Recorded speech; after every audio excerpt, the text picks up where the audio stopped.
Hello, everyone, and welcome back to Intensive Treatment's playthrough of Arkham Origins. We're back. It's been a Miley few days. Cyrus time. She's just Miley Cyrus. It's not Copperhead at this. It's just Miley No. Cyrus. But So, yeah, so it's been a few days since we recorded the last 6 parts of it the has. playthrough, and now we're back again with 6 more parts. We're getting I pretty close know. to the end of the game. Aren't you excited? Actually, yeah, I am very excited. So we don't have to talk about this anymore. Yeah. Yeah. I mean, this is about the part of the game when I'm, personally playing it where I'm just like, all right, I'm a little fatigued now. Like, it feels like the game just. Tell me if you feel the same way. This game has a lot of ideas and it just never expands on those ideas. And as soon as you think it's going to, it does something like this. Now, when you say ideas, what exactly do you mean by that? Like, I'm really It curious has a, what these ideas are. it feels like the story's going to go in a certain direction or have a different outcome than it actually does. And then, like, you're going to the steel mill, and I don't know, I guess I'm just expecting. They give us Joker, like, give us at least a cool scene with Joker, or Yeah, change the story up on us or something, and give us, like, another out of the blue story beat. And it's just a glorified, like, scarecrow nightmare. yeah. Yeah, I don't know. This game has a really weird thing where it subverts expectations, like with the Joker reveal we were talking about last time.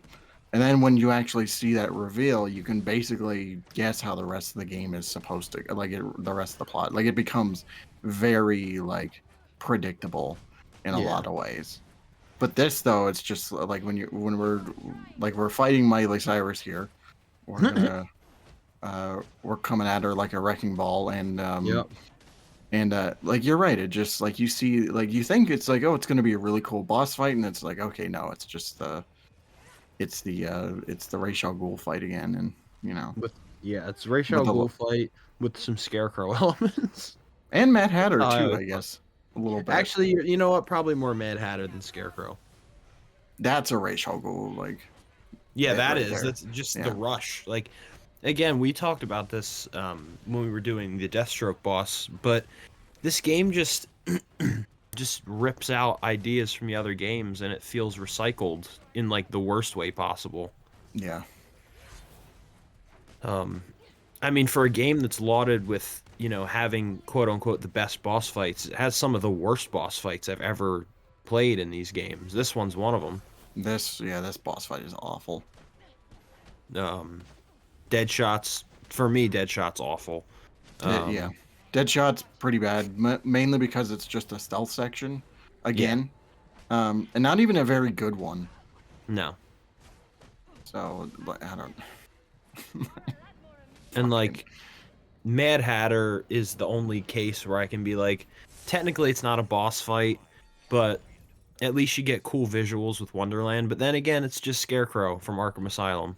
Plus, it also has a little bit of Ra's al Ghul in there too, with the whole Yeah. reverse batarang section. Yep. Everything's just. It's Everything is Ra's al Ghul. This is like yeah. This is like if This is Arkham City's bad version from like an alternate timeline. This is what Arkham City would have been.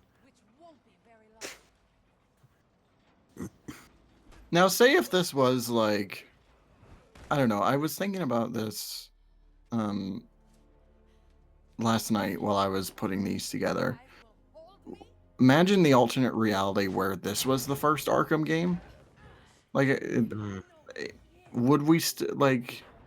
No. Would it still be the same? I mean, not just. I mean, so like our opinions of it. Like, imagine if this was the first one that released, right? Like, it's like, we're gonna make a brand new Batman game, and it's just gonna be, like, this was the end result. Like, Right. would we? I'm wondering, would we still feel the same about the game, or would we have kind of a different tune, or I feel like our opinions might be a little bit different just because there's nothing to compare it to. right? It's like I think if it was the first game, we probably would be like, it's good for what it is. Let's say we got this, then Asylum, and then City. We'd probably be like, well, Asylum's story is less, it's more linear than this is in terms of like, it's just one singular plot line kind Hmm. of a thing. Okay, Batman has to defeat Joker for taking over the asylum, but it's way better written because it knows what it is and it's not trying to be anything else. This game is like suffering from an identity crisis. Um, and every which way you go, it doesn't know what it wants to be. Yeah. Um, and also, there's so much going on in this game. It just feels disjointed.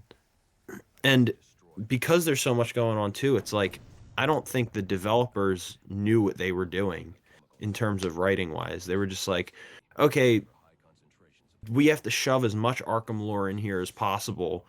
And in doing so, they, messed up the canon. They made a bloated story, a boring game. Like, it just nothing turned out the way it should have. I'm Yeah, sorry. I feel like most of like the process for this game was they had the idea first.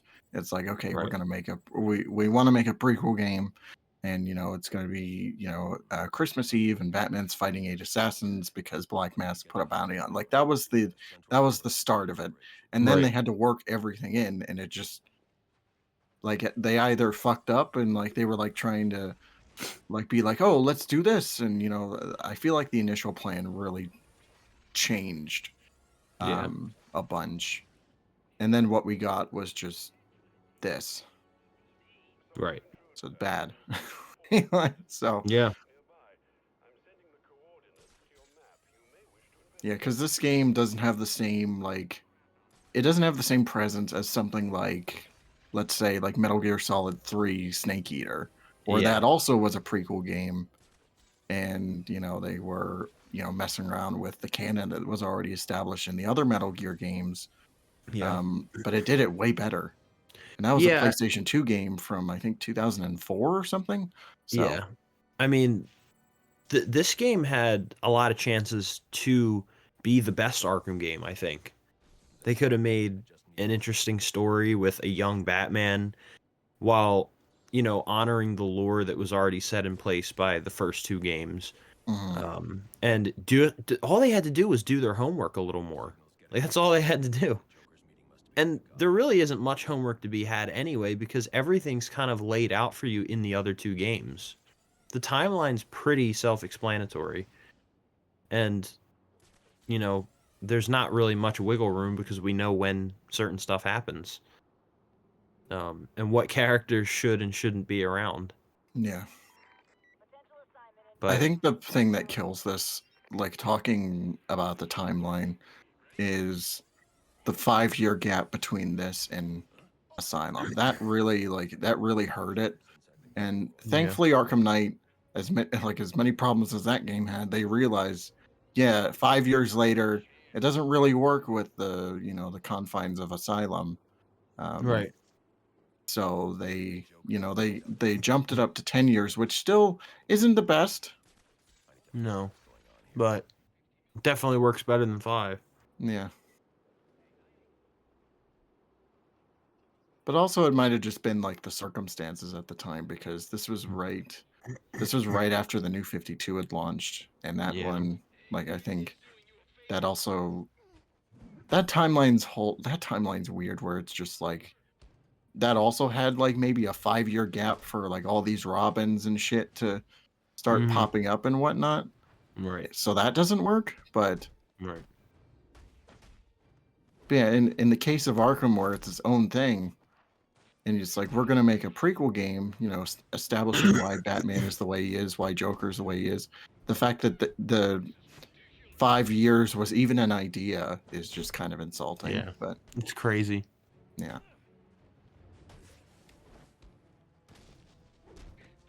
But here So we now, are. well, here we 12 years after this game came out, basically. And right now would be about the time when Arkham Asylum would have been happening. yeah. God damn it. So now we're going into our favorite area of the game. I was just gonna bring that up too. Like, oh god, here we go. This is the start of a long relationship.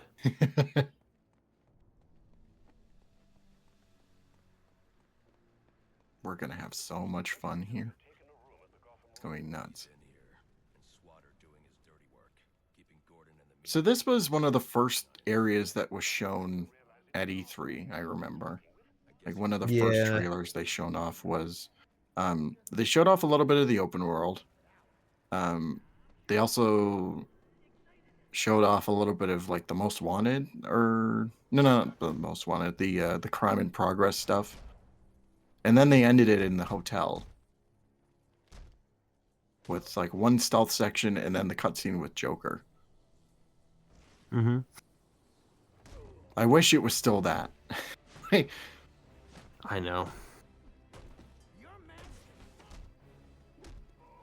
yeah, because I mean we'll kind of get into it as we keep going, but yeah, the hotel is by far the worst area to trek through because it just takes so much time to do anything here.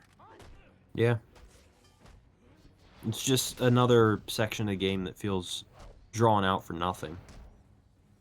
It's about, I want to say, half an hour at the quickest and 45 minutes at the longest. Like it is this is this is most of the second act. Mm-hmm. Is this, Yeah, it is. which is nuts to me. Yeah.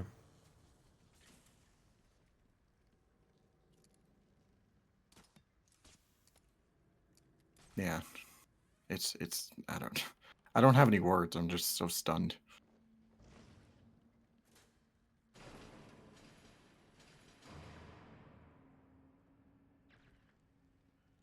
Yeah. I was thinking back to the live streams we did on this game, and it really helped like the fact that we had not only us, but we had the chat to engage with Yeah. to kind of take my mind off things. But now that I'm here by myself recording it, Mm-hmm. it's just like it just was like I just turned my brain off Yeah. whenever I, pick the controller back up to play this again. Yeah. And there's still more to do after this. We should just have another podcast called Why We Hate Arkham Origins. I mean, we have so much to say. We should just re-release the 75th episode and just make it its own separate video and just change the name being like why we hate Arkham Origins. Just a video essay. Just the same thing in the same video and everything. But Yeah. yeah, this was the stealth. This was the room they showed off for the E3 stuff. I do remember that. We talked about this before, but man, that E3 footage made this game way better than the final product. I know. And you know what? Now that you said that, when we're done recording today, I'm gonna rewatch it because I want to see what could have been.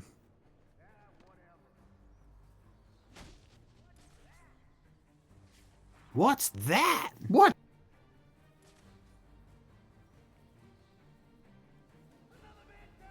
I love that even 5 years later, nobody gets the idea to look up at the gargoyles. I know. And where's Batman at? We'll never know. You never thought to just look up? Mm-hmm.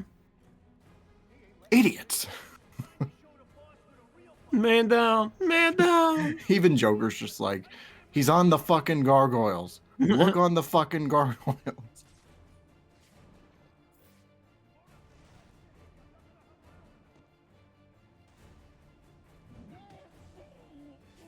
I love that we just kind of we just have nothing else.